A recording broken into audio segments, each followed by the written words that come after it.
Hello students, कैसे हो सभी लोग। आप सभी का हार्दिक स्वागत है आपके अपने YouTube channel science with SK sir में। आज हम जो टॉपिक पे चर्चा करने जा रहे हैं वो हमारा टॉपिक रहेगा केंद्रीय धातु जो परमाणु था, केंद्रीय धातु परमाणु जो था उसकी ऑक्सीकरण अवस्था ज्ञात करना।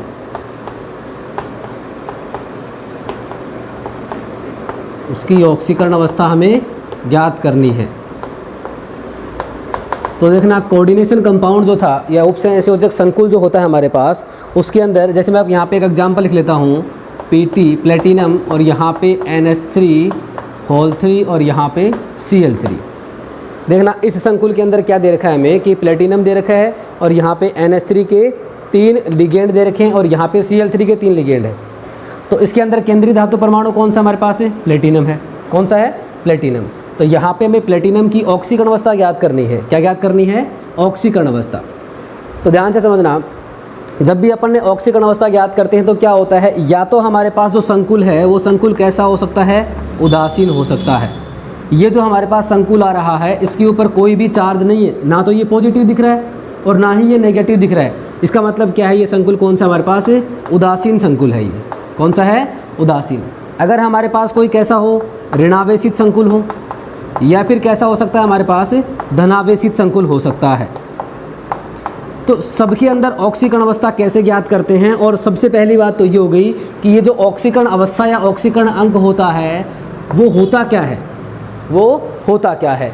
तो हम कैसे समझेंगे कि अगर आपको केंद्रीय धातु परमाणु की ऑक्सीकरण अवस्था ज्ञात करनी है तो इसके साथ जितने भी अणु जुड़े हुए हैं, जितने भी समूह जुड़े हुए हैं, जहाँ पे चाहे NH3 हो चाहे आपके पास Cl3 हो, इन सभी को क्या कर दो? आप हटा दो।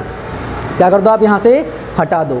तो केंद्रीय धातु परमाणु के साथ जुड़े हुए सभी परमाणु अणुओं को आयनों के रूप में अगर आपने हटा दिया तो उसके बाद इस प्लेटिनम धातु पे जो कुल आवेश आएगा वही क्या होगा? इस केंद्रीय धातु परमाणु की ऑक्सीकरण अवस्था होने वाला है। जैसे मैंने कहा कि यहाँ जो अमोनिया है, तो अमोनिया क्या होता है? एक उदासीन संकुल होता है। अमोनिया उदासीन लिगेंड होता है। अमोनिया क्या होता है कि उदासीन लिगेंड। और उदासीन लिगेंड का मतलब क्या है कि यहाँ पे अमोनिया के ऊपर कोई भी आवेश नहीं है, और जब कोई भी आवेश नहीं है तो इसका ऑक्सीकरण क्या होगा? शून्य होगा। इसीलिए हम क्या कहते हैं कि अमोनिया के कारण यहाँ पे जो ऑक्सीकरण अंक आने वाला है वो कितना है? शून्य है, क्योंकि इसके ऊपर कोई भी चार्ज नहीं है। लेकिन जब अपन यहाँ पे Cl को हटाएंगे तो Cl क्या होता है कि Cl क्या होता है? हमारे पास एक ऋणावेशित लिगेंड होता है। कैसा होता है? ऋणावेशित लिगेंड। और इस ऋणावेशित लिगेंड के ऊपर जो चार्ज होता है वो कितना होता है हमारे पास? -1 होता है। कितना होता है? -1। तो यहाँ पे कुल कितने परमाणु हैं Cl के? 3 परमाणु हैं। तो हमने Cl के जब 3 परमाणुओं को हटाया तो यहाँ से कितना चार्ज गया? -3 गया। हमने क्या कहा कि जब आपने यहाँ से 3 Cl को हटाया तो यहाँ पे कितना चार्ज गया Cl का? -3 चला गया। तो इस प्लेटिनम के ऊपर कितना आएगा? +3 आएगा, जो प्लेटिनम की क्या होगी? ऑक्सीकरण अवस्था होगी। ठीक है। अब वापस एक बार रिपीट करता हूँ मैं कि अगर हमारे पास किसी धातु परमाणु की ऑक्सीकरण अवस्था ज्ञात करनी है तो ऑक्सीकरण अवस्था क्या होती है? तो हम क्या कहेंगे कि किसी भी केंद्रीय धातु परमाणु से जुड़े हुए सभी लिगेंडों, अणु, परमाणुओं या आयनों को हटा दिया जाए तो केंद्रीय धातु परमाणु पर उपस्थित आवेश या उपस्थित कुल आवेश ही क्या होता है? उस धातु परमाणु की ऑक्सीकरण अवस्था कहलाती है।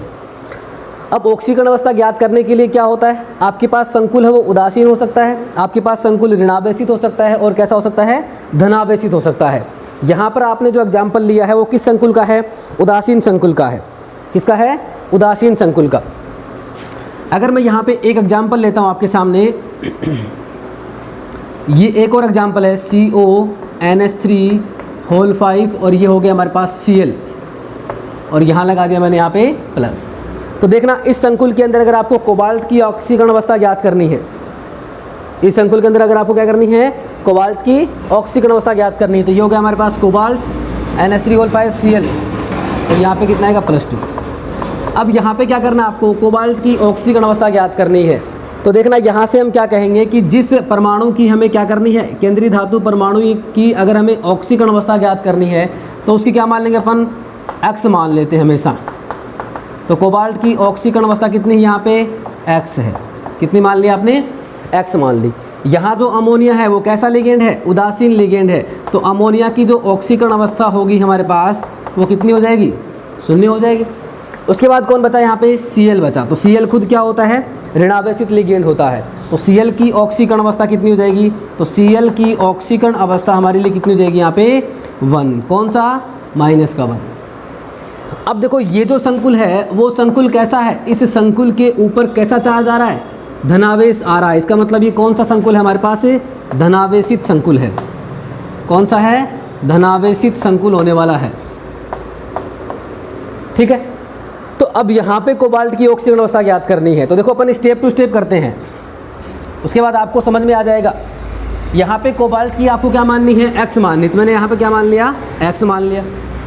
उसके बाद NH3 क्या होता है, अमोनिया, उदासीन लिगेंड होता है। तो इसकी ऑक्सीकरण अवस्था किसके बराबर होती है, 0 के इक्वल होती है। तो यहाँ पे प्लस कितने अमोनिया है, 5 इंटू कितना यहाँ पे इसकी ऑक्सीकरण अवस्था 0 लेंगे।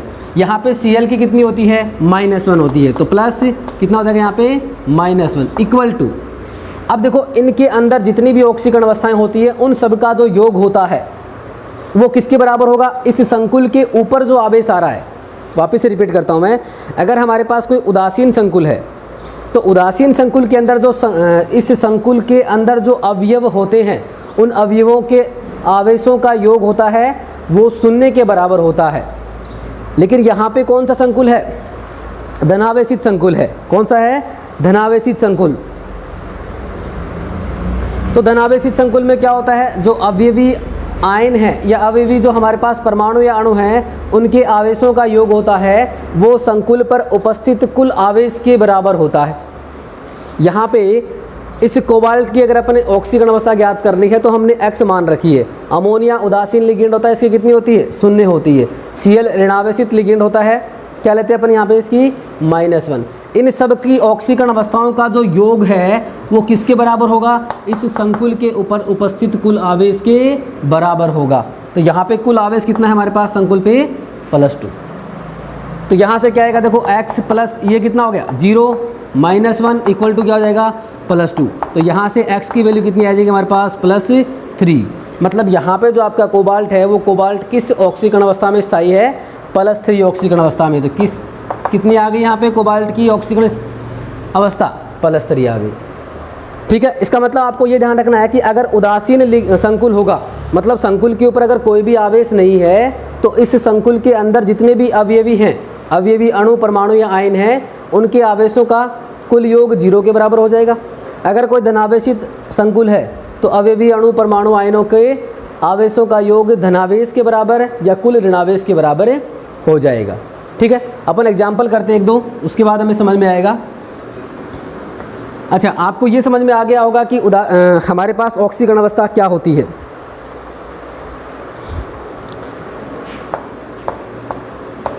K4FeCN6, यहाँ पे आपको Fe की ऑक्सीकरण अवस्था ज्ञात करनी है।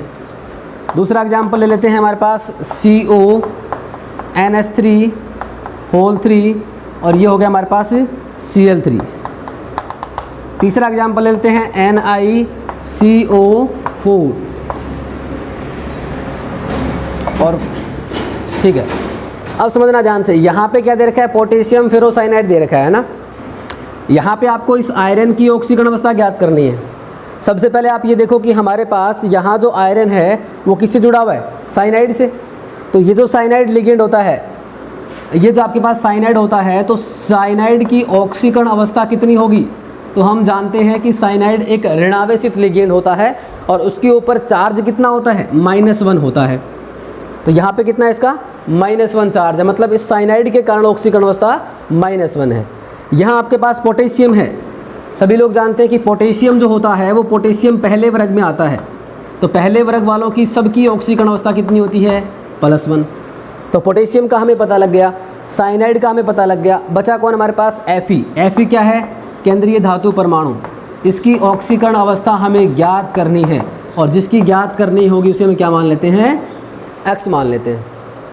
तो यहाँ से कैसे करेंगे, देखो पोटेशियम कितने हैं यहाँ पे 4, तो 4 इंटू पोटेशियम के लिए ऑक्सीकरण अवस्था कितनी है यहाँ पे, +1 हो गया, ठीक है।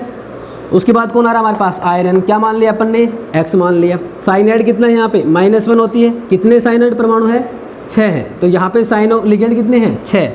तो क्या कर दोगे 6 इंटू -1। अब देखो इसका जो योग होगा वो किसके बराबर होने वाला है, तो देखो यहाँ पे जो आपके पास संकुल दे रखा है इसके ऊपर अभी कोई आवेश है क्या, नहीं है। इसका मतलब ये कैसा है, उदासीन संकुल है। तो नहीं है तो हम क्या कर देंगे यहाँ पे इक्वल 0 कर देंगे। अगर यहाँ पे एक बात ध्यान से समझना है, पहले इसको मैं क्लियर कर देता हूँ। यहाँ पे कितना आया 4 + x - 6 = 0। तो यहाँ से x की जो वैल्यू आएगी वो मेंबर कितनी आ जाएगी +2। इसका मतलब यहाँ जो आपका Fe आयरन जो धातु परमाणु है वो +2 ऑक्सीकरण अवस्था के अंदर उपस्थित है। इसी को मैं क्या कर सकता हूँ, कुछ इस तरीके से लिख सकता हूँ। देखो अगर इसको मैं यहाँ पे आयनित कर दूँ तो ये जो आयनन मंडल है इसमें जो पोटेशियम हो वो इस तरीके से जा सकता है 4K प्लस में क्या हो जाएगा, ये जो आपका संकुल है Fe और Cn6 और यहाँ पे कितना जाएगा 4-। इस तरीके से भी इसको अपन लिख सकते हैं। तो अगर इसकी अपन ऑक्सीकरण अवस्था ज्ञात करेंगे आयरन की, तो यहाँ पे आयरन की क्या मानोगे आप, देखना यहाँ पे क्या मानने वाले हो, x मानने वाले हो। साइनाइड की कितनी होती है -1, कितने साइनाइड परमाणु है 6, तो -6 इक्वल टू, अब देखो इसके ऊपर कुल आवेश कितना है -4 के बराबर है। तो यहाँ पे क्या हो जाएगा -4 के इक्वल हो जाएगा। और यहाँ से भी अगर आप x की वैल्यू काउंट करना चाहोगे तो कितनी आएगी +2। तो आप दोनों तरीके से क्या कर सकते हैं, यहाँ पे x की वैल्यू काउंट कर सकते हो। ठीक है,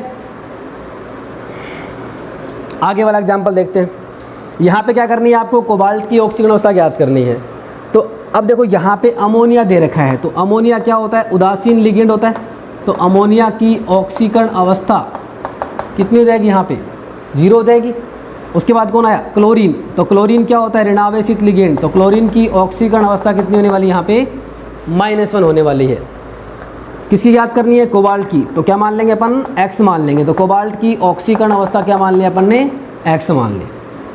तो यहाँ से कैसे काउंट करेंगे, कोबाल्ट की आपने क्या मानी है, x मानी। अमोनिया कैसा है, उदासीन लिगेंड। कितने अमोनिया है 3, कितनी होती है 0। क्लोरीन कितने हैं 3, और क्लोरीन के लिए ऑक्सीकरण कितना होता है हमारा -1 होता है। तो क्या कर दोगे आप, +3 × -1 इक्वल टू, अब देखो इसके ऊपर कहीं भी आपको कोई आवेश नज़र आ रहा है क्या, कोई भी आवेश नज़र नहीं आ रहा है। इसका मतलब इसकी वैल्यू आप किसके बराबर कर दोगे, 0 के बराबर। तो यहाँ से क्या हो जाएगा, x + 0 - 3 = 0। तो x की वैल्यू कितनी आ गई यहाँ पे +3। इसका मतलब यहाँ पे जो कोबाल्ट है वो कोबाल्ट किस ऑक्सीकरण अवस्था में है, +3 ऑक्सीकरण अवस्था के अंदर है। ठीक है, निकाल सकते हैं आसानी से। समझ में आ गया। ठीक है, आगे वाला एग्जाम्पल करते हैं, एक और लिख लेते हैं।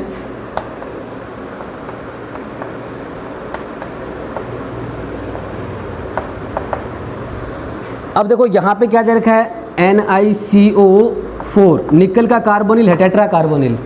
यहाँ पे निकल की आपको ऑक्सीकरण अवस्था ज्ञात करनी है। और हम क्या जानते हैं कि CO या जो आपका कार्बोनिल होता है वो कैसा होता है, उदासीन लिगेंड होता है। कैसा होता है, उदासीन लिगेंड। और अगर उदासीन लिगेंड है तो हम जानते हैं कि उदासीन लिगेंड के लिए ऑक्सीकरण अंक कितना हो जाएगा। तो CO का ऑक्सीकरण अंक कितना होगा हमारे पास, कितना होगा 0। ज्ञात किसकी करनी है, निकल की करनी है। तो निकल का ऑक्सीकरण अंक कितना होगा, यहाँ पे निकल का ऑक्सीकरण अंक या ऑक्सीकरण अवस्था कितना होगा, कितना मान लेंगे अपने यहाँ पे, x मानने वाले हैं। क्या मानने वाले हैं, x। तो वैसे ही करना होगा, निकल का आपने x मान लिया। CO कार्बोनिल उदासीन लिगेंड होता है, कितने यहाँ पे 4, तो +4 × 0 इक्वल टू क्या होता है 0 हो जाएगा। और यहाँ पे x की वैल्यू क्या आ जाएगी 0।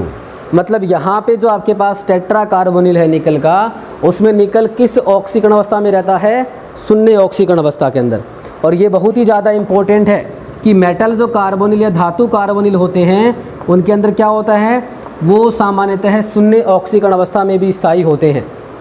ये कई बार पूछा गया है कि इसके अंदर ऑक्सीकरण अवस्था कितनी होने वाली है, तो कितनी होगी यहाँ पे 0 होगी। ये कार्बोनिल है CO। ठीक है, आगे वाला एग्जाम्पल की बात करते हैं, CuNH3 + 2। यहाँ पे भी आपको क्या करनी है, इस कॉपर की ऑक्सीकरण अवस्था ज्ञात करनी है। कैसे ज्ञात करोगे, अमोनिया के लिए कितनी हो जाएगी 0 हो जाएगी। कॉपर के लिए क्या मान लोगे आप, x मान लोगे। तो कॉपर के लिए x मान ली, प्लस अमोनिया के लिए कितनी होगी 0। कितने अमोनिया हैं, 4, इक्वल टू यहाँ पे टोटल आवेशों का योग किसके बराबर होगा, इस संकुल के ऊपर उपस्थित कुल आवेश के बराबर। कितना है कुल आवेश, +2 है। यहाँ से x की वैल्यू कितनी आ जाएगी हमारे पास, +2। इसका मतलब यहाँ पे कॉपर जो है वो किसके अंदर है, +2 ऑक्सीकरण अवस्था के अंदर प्रेजेंट है। बताओ बात समझ में आई या नहीं आई। तो ये होता है हमारे पास किसी भी केंद्रीय धातु परमाणु की ऑक्सीकरण अवस्था ज्ञात करना। एक एग्जाम्पल और कर लेते हैं अपन, PtCl6 और यहाँ पे 3-। यहाँ पे प्लेटिनम की अगर आपको ऑक्सीकरण अवस्था ज्ञात करनी है, यहाँ पे 2- कर लेते हैं ना। प्लेटिनम की अगर आपको ऑक्सीकरण अवस्था ज्ञात करनी है तो क्या मान लोगे आप, X मान लोगे। Cl ऋणावेशित लिगेंड कितना होता है यहाँ पे, -1, कितने हैं, 6 है, इक्वल टू किसके बराबर हो जाएगा, कुल आवेश के बराबर। कितना आवेश है कुल, ऊपर -2। तो यहाँ से x की वैल्यू कितनी आ जाएगी, -2 + 6 इक्वल टू क्या आ जाने वाली है, +4। बात समझ में आ गई ना। तो ऐसे अपन किसी के लिए भी क्या कर सकते हैं, ऑक्सीकरण अवस्था ज्ञात कर सकते हैं। एक छोटा सा एग्जाम्पल आपके लिए बताना, देखिए यहाँ लिखा मैंने COH2O3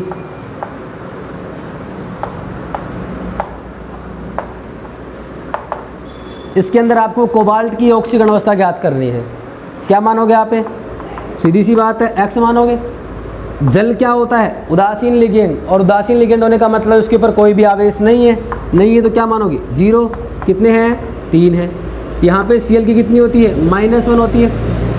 कितने Cl हमारे पास यहाँ पे, 2 हैं। तो -2 इक्वल किसका बराबर आ जाएगा, ऊपर कुल चार्ज के बराबर।